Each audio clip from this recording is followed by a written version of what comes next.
Good morning, everybody. Today I am going to be talking about my organization as far as archiving. I did a video a little while back that talked about how to archive things in Final Cut Pro X. And what I want to show to you is how I keep those organized and how I arrange things so that I can find things rather easily. What I have done is I have created a database file in numbers. It's mostly just a spreadsheet. Let me open it up for you. I actually have two of them. I'm trying to redo it a little bit because I have some things in here that I don't need anymore, like these here. They're old. They could be thrown away. Actually, they should just be given to the news department and they can deal with them rather than me dealing with them. Basically, what I've done is I organize everything by client and spot title. Even in my events or in my whole libraries, I organize everything by client name and spot title. If you notice here with Nacho Daddy, for example, I have a library specifically for Nacho Daddy. And in that library, I have one event for a certain date, which was the date that I made that particular event, and these two particular spots. And I have one file or one project, Nacho Daddy September 2014 1.0 and Nacho Daddy September 2014 2.0. This is the client. This is the title. I do have a 1.0 and a 2.0 for the purpose of my differentiation, because in this they had a specific offer and in this one they changed the offer or changed something. I think it might have been the phone number. I don't recall. But to differentiate between the two, and in case I want to go back to the old one, I keep them both. Let's open up a different library. Also, let's go to this one actually real quick. David Wilson's Toyota of Las Vegas. It's a huge library. It's full of all kinds of stuff. What I have done is I organize all my events because I do this weekly. And these events are when the program will air, when the 30-minute program will air, not when I shot the program. So I have this, for example, this was 6/06/2015. I shot this on, I believe, the 2nd. And I created this event and created the project on the 3rd. And then I edited it and put it together and did all that stuff. But it aired on the 6th. And that's the same way I keep everything here. I do have a special method for keeping this organized, which I did go over in another video at another time earlier. I'm not going to go over it right now, but I do want to show you any other projects. Let's do Veronica Burris Valentine. I'm actually working on a new one for them. Let's let it open up. And you will notice in hers, I have testimonials, 2014 testimonials 1.0, testimonials mail 2014 1.0. This was raw footage that she had me send to her. And this was a combo spot. So they have specific client title names. They have specific names that I'm working with. These will be new ones that I'm doing. I haven't started those projects yet, but when I do, I will start those. I will give them specific names, and that's how I keep those organized. And in this archive disk list, I have the client,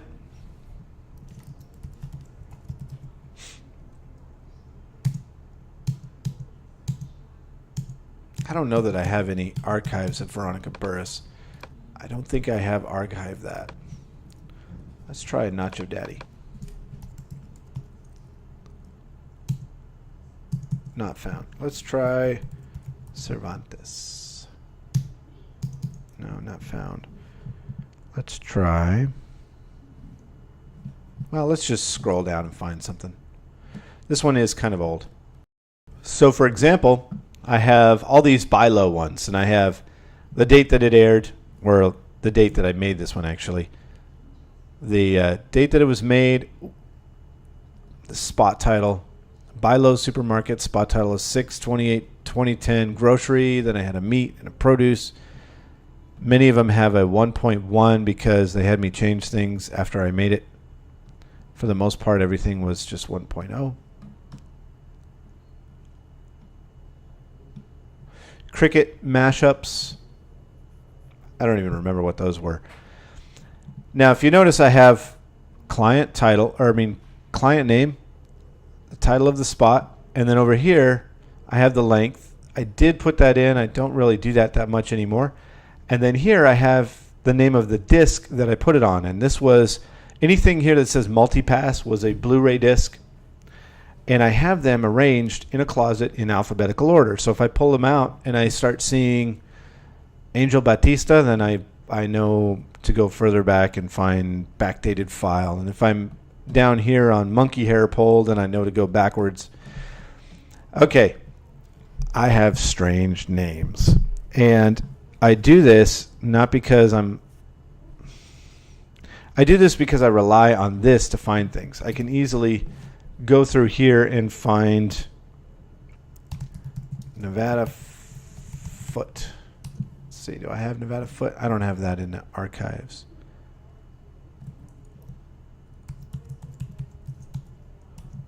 So here's a whole bunch of Cardenas spots. I know that that's all of these Cardenas spots are going to be in multipass ice truck killer.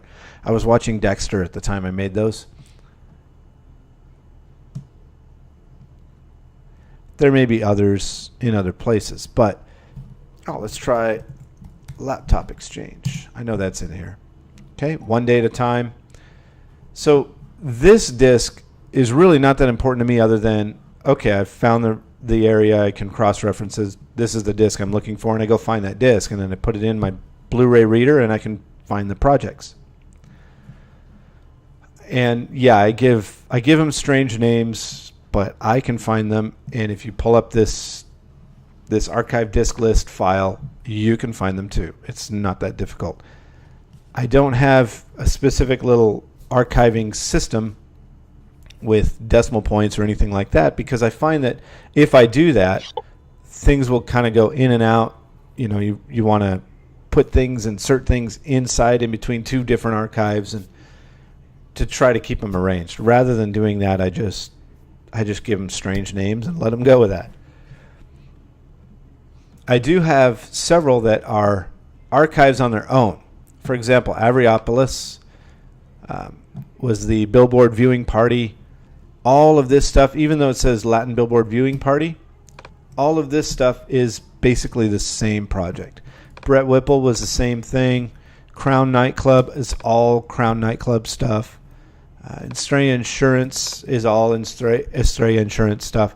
Most of these are actually DVDs and not Blu-rays, even though sometimes I did use Blu-rays depending on the size. But basically, that's how I keep all of my archives organized. And when I'm done with something, I'll just come down here to the very bottom of it, and I'll type, let's try this, Nacho Daddy. And I got 2 spots for Nacho Daddy. Oh, that's Veronica Burris. I want this one.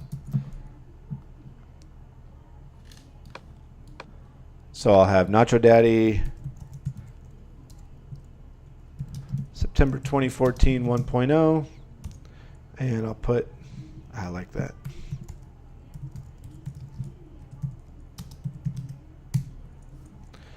Okay, that's funny. I need to change this format.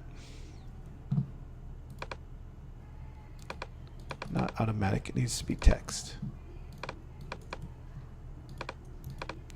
And not italicized.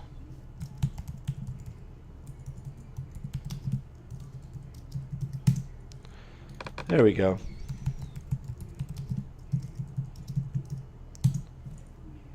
Now, I haven't archived this yet, but if I were to archive it, These would also be 30 seconds.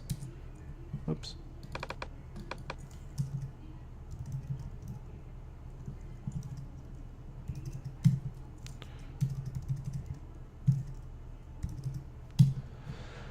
If I were to archive it, I would give it a name. Probably call it Multipass, I don't know, Raphael, the Teenage Mutant Ninja Turtles or something like that. It doesn't really matter. But that's basically how I would do it. Now, I haven't done this yet, so I'm going to erase it. I don't want to try to confuse myself. These ones are ready to burn. I haven't burned them yet. And when I do, I'll give them a name. All right, so that's how I keep all my archives organized.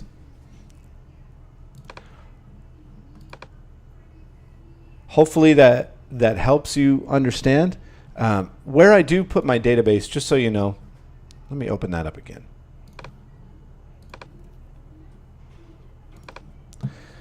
Keep in mind that one of the things that we do differently than others right now, although there are other places that do this, but we just kind of started doing this. We have everything on a SAN. And my SAN drive is 45 or 65 terabytes. So it's pretty big. And I have everything located on the SAN. I even have my home folders. So my home folder is on the SAN. And if I were to log into a different computer, it would point to that same home folder.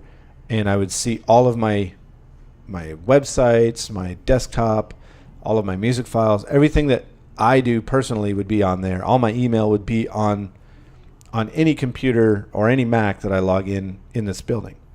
That is on this SAN.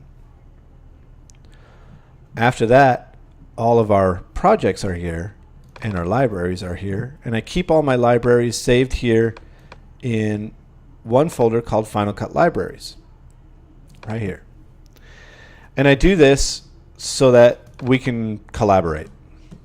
Now, the good part about the SAN is we can collaborate. If I close this Nacho Daddy, someone else wants to use it, they can open it up and use it. They can pull video from it and modify it and do whatever they want to do. Trouble is, it doesn't always go that smooth. For example, let's say I want to open this. Well, this is being used by somebody because somebody hasn't closed it. And I cannot open that file. So I need to call them up. It's not that difficult. I just call them up and say, hey, man, can you close this? And they'll say, yeah, sure. And close it, and I can open it. But sometimes people tend to leave 20, 30 projects, 20, 30 libraries open all at the same time. And when they do that, it makes it impossible for anybody else to do anything else. So that is kind of a downside to a SAN. So when you're working with a SAN, actually when you're working with Final Cut Pro X anyway, you should try to keep as many libraries closed as possible. You don't want to open them all up because the more libraries open, the longer it takes for Final Cut Pro X to open, and the slower it's going to make your computer while you're working.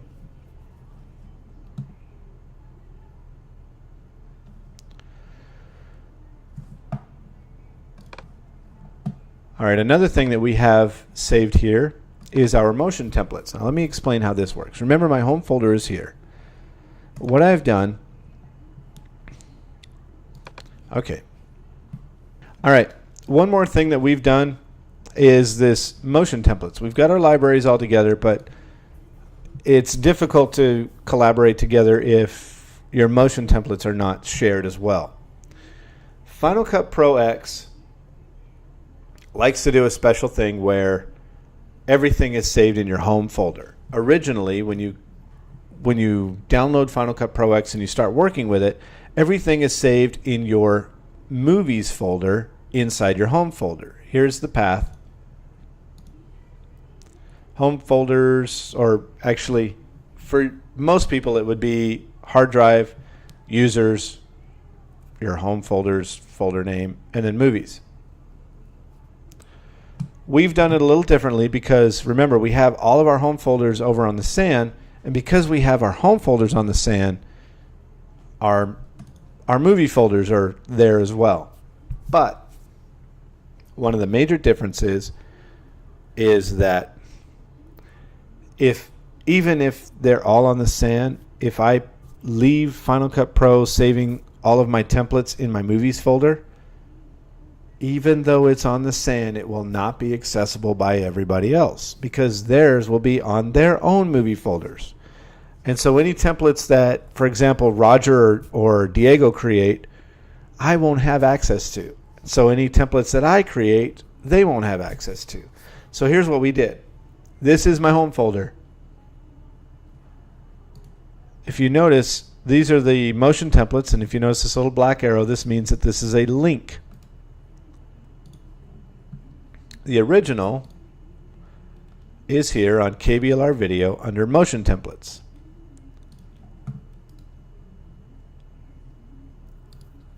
You can see what it's done. Now all you have to do is Google symbolic link Mac OS X and it'll tell you how to do it in terminal. That's how you have to do it. Don't be afraid. It will not erase a folder. If something is there with the same name, it will say, hey, you can't do that. It'll stop you. So don't be afraid. Don't worry about using it. It also will not let you delete a folder or anything unless you specifically ask for it to do that. But just look up the symbolic link and then you can have it so that everything is collaborated. You can link things to other places. It's pretty easy to do. My backups are the same thing. If I open up the backups, these are all of our backups. They're all saved in the same spot. And then music, we've caused our iTunes to point to the same place. The other thing we've done is caused our Safari and Firefox and Chrome and everything to point their downloads to this folder so that all of our downloads, no matter who downloads it, goes here. And if somebody wants to, let's say I download a commercial that's going to go into our Omnion later on. I leave for some reason, I go on a shoot or whatever, Roger can go in here and he doesn't have to re-download it. He can just see it right here. And we do go through the downloads folder once a month and erase everything a year old so that it stays kind of clean. Okay, and that's how we keep most of our stuff organized with each other and so that we can collaborate and work back and forth.